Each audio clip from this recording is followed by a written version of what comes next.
ಹರಿ ಓಂ ಶ್ರೀ ಗುರುಭ್ಯೋ ನಮಃ. ಶ್ರೀ ಗಣೇಶಾಯ ನಮಃ. ತ್ರೇತಾಯುಗದಲ್ಲಿ ಪ್ರಭು ಶ್ರೀರಾಮಚಂದ್ರ ದೇವರು 14 ವರ್ಷಗಳ ಕಾಲ ವನವಾಸವನ್ನು ಮಾಡಿ ಕಡೆಗೆ ಅಯೋಧ್ಯೆಗೆ ವಾಪಸ್ಸಾದ ಮೇಲೆ ಪಟ್ಟಾಭಿಷೇಕವಾಗ್ತದೆ. ಪಟ್ಟಾಭಿಷೇಕವಾದ ಮೇಲೆ ರಾಜಧರ್ಮ ಪಾಲನೆಗಾಗಿ ಅಲ್ಲಿ ಕೆಲವು ತಮ್ಮ ಪ್ರಜೆಗಳು ಮಾಡಿರತಕ್ಕಂಥ ಅಪವಾದಕ್ಕೋಸ್ಕರವಾಗಿ ಸೀತಾಮಾತೆಯನ್ನ ವನವಾಸಕ್ಕೆ ಕಳಿಸ್ಕೊಡುತ್ತಾರೆ. ವಾಲ್ಮೀಕಿ ಮುನಿಗಳು ಸೀತಾಮಾತೆಯನ್ನ ಕೂಡಲೇ ತಮ್ಮ ಆಶ್ರಮಕ್ಕೆ ಕರೆದುಕೊಂಡು ಹೋಗ್ತಾರೆ. ಸಾಕ್ಷಾತ್ ಲಕ್ಷ್ಮೀದೇವಿಯ ಅವತಾರ ಪ್ರಭು ಶ್ರೀರಾಮಚಂದ್ರ ದೇವರ ಪತ್ನಿ ಈಕೆಯು ನನ್ನ ಪ್ರೀತಿಯ ಮಗಳಿನಂತೆ ಈಕೆಯನ್ನು ನಾನು ನೋಡಿಕೊಳ್ತೇನೆ ಎಂಬುದಾಗಿ ಸೀತಾಮಾತೆಯನ್ನ ತುಂಬಿದ ಗರ್ಭಿಣಿ ಮಾತೆ ಅವಳನ್ನು ಕರೆದುಕೊಂಡು ತಮ್ಮ ಆಶ್ರಮದಲ್ಲಿ ಇರಿಸ್ಕೊತಾರೆ. ಇತ್ತ ಅಯೋಧ್ಯೆಯಲ್ಲಿ ಮಾರುತಿಗೆ ಸೀತಾಮಾತೆಯ ಬಹಳ ಜ್ಞಾಪಕವಾಗಿ ದುಃಖವಾಗಿ ಮಾತೆಯನ್ನು ನಾನು ನೋಡೋದೇ ಸಿದ್ಧ ಎಂಬುದಾಗಿ ಹಾರಿ ಆ ವನಕ್ಕೆ ವಾಲ್ಮೀಕಿಯವರ ಆಶ್ರಮಕ್ಕೆ ಬಂದು ಸೇರುತ್ತಾರೆ.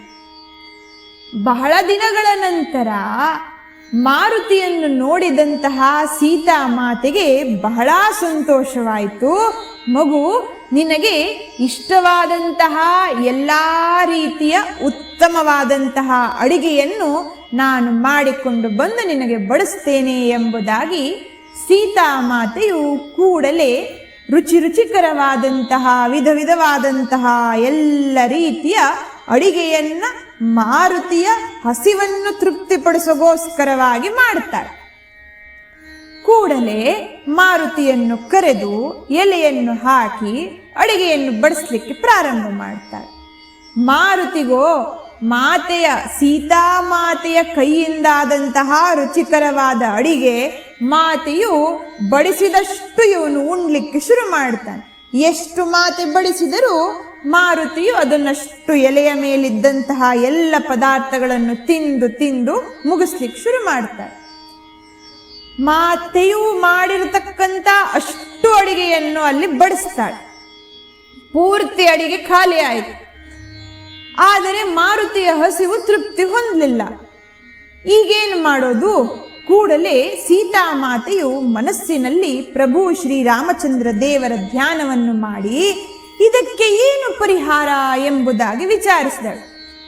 ಕಡೆಗೆ ಪ್ರಭು ಶ್ರೀರಾಮಚಂದ್ರ ದೇವರು ನೀಡಿರತಕ್ಕಂಥ ಮಾರ್ಗದರ್ಶನದ ಪ್ರಕಾರವಾಗಿ ಸೀತಾಮಾತೆಯು ಮಾರುತಿಯ ಆ ಉಂಡಿರತಕ್ಕಂಥ ಎಲೆಯ ಮೇಲೆ ಒಂದು ತುಳಸಿ ದಳವನ್ನು ತಂದು ಇಡುತ್ತಾಳೆ. ಇಟ್ಟ ಕ್ಷಣ ಮಾರುತಿಯು ಅದನ್ನು ಉಂಡುತ್ತಾನೆ.